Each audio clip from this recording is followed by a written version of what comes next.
Hey guys, welcome to our 24-foot tiny home. So this guy here, we have standing seam metal coupled with an aluminum product that looks like that wood, which is called longboard, giving us some visual depth from the outside and kind of some just neat architectural flair.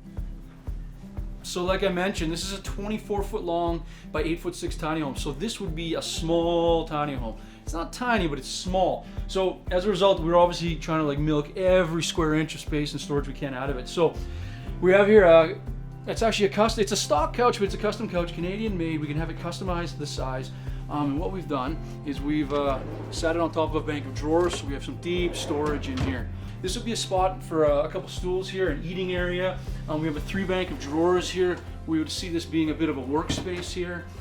We have some integrated lighting built in. Everything's on dimmers so that we can have nice ambient light. Over here we have just kind of a nice fur feature. We have some LED backlighting, which is really beautiful at night. Just again, that ambient light making things feel nice. This right here is an infrared heated mirror. So this mirror and the one you're gonna see in the bathroom are the 2 heat sources for this home.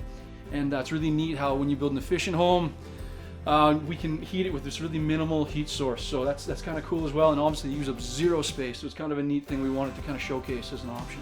We have a lot of quarter-sawn white oak as our countertops, and we've coupled that with this old growth fir. And you can see here, we've actually custom milled this flooring. So unlike typical flooring, we don't have any butt joints. And in a tiny home, you're able to do those things. You're allowed to make those extra touches because you're not doing tons of it, right? So I love those 2 heritage woods kind of used in a modern kind of clean context. So here would be your front hall closet. So you have a spot to hang your coats and a pair of shoes, your shoes and your keys, your gloves, your wallet, what have you. All custom cabinetry. In all honesty, we feel you need custom cabinetry because we're, first of all, working around wheel wells, and we're really just trying to maximize the space and make sure that we're not putting anything to waste. So, you know, the kitchen has lots of storage. We have no protruding hardware. And again, just keeping everything clean, simple, and minimal. The fridge in this case is sitting on top of a fender, a wheel well. So we have storage underneath that. And then, you know what, let's grab some storage where we can with those cool kick drawers. If I can bring you back over here, we have a 20-inch gas range, which is really cool. Our microwave hood vent. So obviously doing double duty, which is, again, a nice use of space. And that low profile on the wall kind of keeps things spacious up above.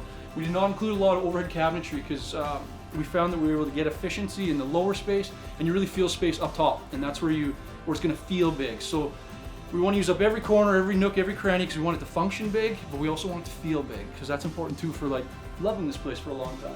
Over in here, we also have a small little broom closet, tall and narrow, just use of space. Now this is kind of neat. So this is your sliding bathroom door.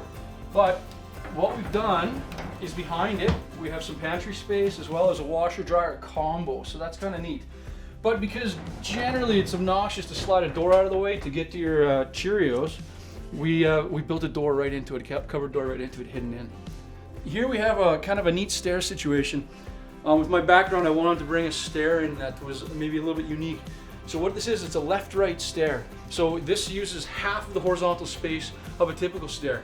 And visually, with this kind of cantilevered stringer, we also have a ton of visual space through it. Even though this is quite a narrow hallway, it feels a lot bigger than it is. We've incorporated a ton of storage underneath. And this would be here, your wardrobe. You have the ability to adjust all this and make it custom for your needs. So in this bathroom, we have a full soaker tub. We have this cool rain shower head. It's I think we fit a lot into a really small space. We have, again, another infrared heated mirror. This concrete backsplash is a custom poured concrete backsplash. We've, matched the radius of the tub. We've really tried to make it really customized. As well, matching the large format tile we had poured, the concrete tile. Now the reason we're able to put concrete in a tiny home is this concrete is filled with essentially glass Rice Krispies, let's call it. And so what that does is it drastically reduces the weight, actually gives it a little bit of R value as well. And then you can put concrete in a tiny home, which is really wild. We have storage wherever we can find it, wrapped around our plumbing. Again, all soft close hardware. Here on the back side of the pantry, we have more storage built in.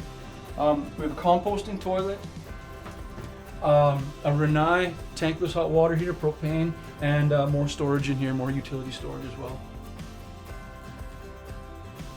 What you're looking at underneath there is a really critical part of a healthy home. especially in the context of a tight, airtight tiny home. So this is a Blauberg Vento. It's an ERV unit, and what it's doing is it's drawing air. For 70 seconds, it draws air out of the tiny home, and it runs it through a ceramic honeycomb sort of core heat sink. So what it does is as it draws the air through that honeycomb core, it heats it. Then in 70 seconds, it reverses, draws fresh air into the building back through that honeycomb core, heating the air on the way in, and I believe it runs at about 97% efficiency as far as heat loss. So that's a really critical part to a tiny home that is healthy and keeping your air quality and your moisture and your humidity and all that regulated. Another unique thing we've done is we actually put a steel ceiling into this loft. Now what that's allowed us to do is the mattress upstairs is actually dropped down into this against that ceiling, which offers us another 4¼ inches of headroom in that loft, because you don't want it to be claustrophobic up there, obviously. We also have storage on either side of the bed, which again drops into that. So we've used almost the entirety of the volume of the floor system for livable, usable space. So we can head on up. So I'm no giant, but as you can see, we have tons of headroom up here with that mattress dropped into the floor. We have quite a bit of storage on either side of the bed, as well as some nice hidden bedside drawers. We have USB ports built in for cell phone charging and all that, and obviously that really nice ambient backlight in the headboard. These windows all open, awning style, so we have, like, for the summertime, we have just these really beautiful crosswinds and keeping everything fresh in here as well.